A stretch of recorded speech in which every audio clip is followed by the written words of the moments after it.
Tonight's Health Watch, it wasn't exactly beach weather this Memorial Day, but it will be soon enough. That means more time in the sun and hopefully sunscreen.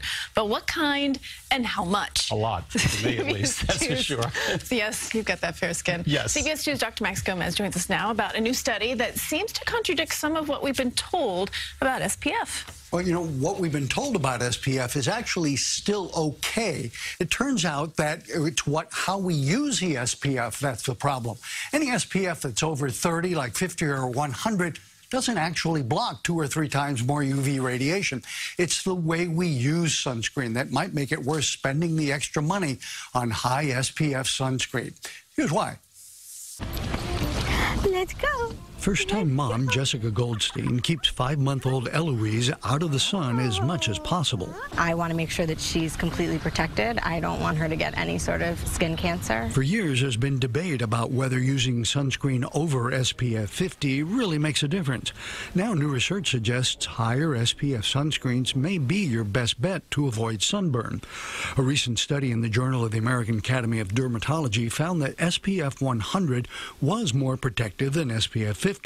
But study author Dr. Daryl Regal says it's because we don't always use enough sunscreen. This was a real use study where people actually used it as opposed to testing it in the lab. Because people under-apply sunscreen, the higher SPF is more forgiving. And that's really what the advantage was. For the average user, they put on a little less and they skimp a little bit, they're still getting strong protection. Researchers compared SPF 50 versus 100 on skiers in Colorado.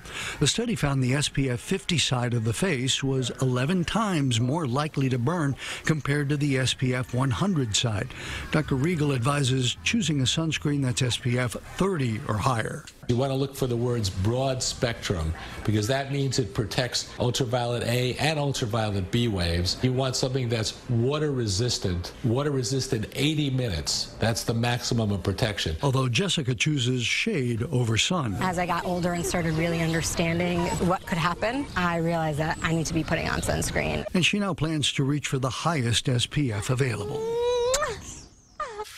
Now, the bottom line, though, is if you use sunscreen early, often, and liberally, you'll get virtually the same protection with an SPF 30 sunscreen as with 100. 30 blocks 97% of UV rays, and 100 blocks just 2% more, but it's much more expensive. Study was funded by Johnson & Johnson. Dermatologists say apply it every 2 hours, even more often if you're sweating a lot, going into the water. And some people aren't convinced by preventing skin cancer. Too much sun will give you premature wrinkles. Well, sometimes that convinces people. But you know, we've often had the logic of, oh, over 30, it's diminishing return. Winking at me. I didn't see that part. Okay. I didn't.